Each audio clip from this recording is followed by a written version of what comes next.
I looked straight ahead as I walked, but out of the corner of my eye, I saw a shadow move along the wall, behind me and to the right. I stopped in my tracks. So did the shadow. I continued walking, and so did the shadow. Maybe it was my own silhouette? There's only one way to find out. I lifted my right hand to scratch my nose.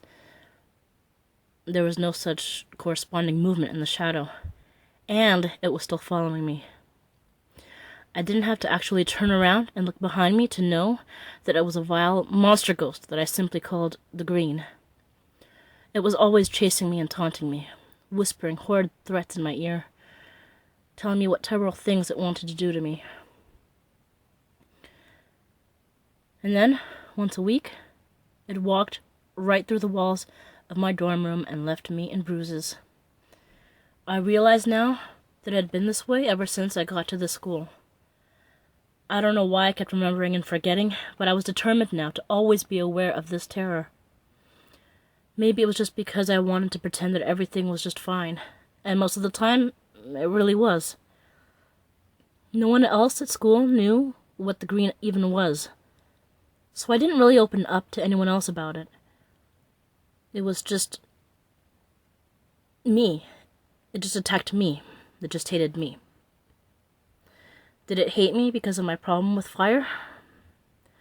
Was it because of that cat I'd stabbed through the chest when I was younger? I hadn't tortured or killed any animal since I've been at winnond. I'd confessed to these sins in church, but still dreamed of killing things. I didn't know why. I couldn't help it. I told Father Neil that I still had these urges that kept me awake at night. That, and my fear of the Green. In the hallway, I was panicking, but I was trying desperately not to show how afraid I was. I just walked faster, and it was impossible not to notice that the shadow was also moving faster along the wall. I wasn't even trying to get to the dining hall anymore. I just wanted to outrun the Green and get to safety. Was it possible to outrun a monster ghost? Deep down inside, I knew it wasn't, but I kept walking fast, which eventually turned into a full-fledged run.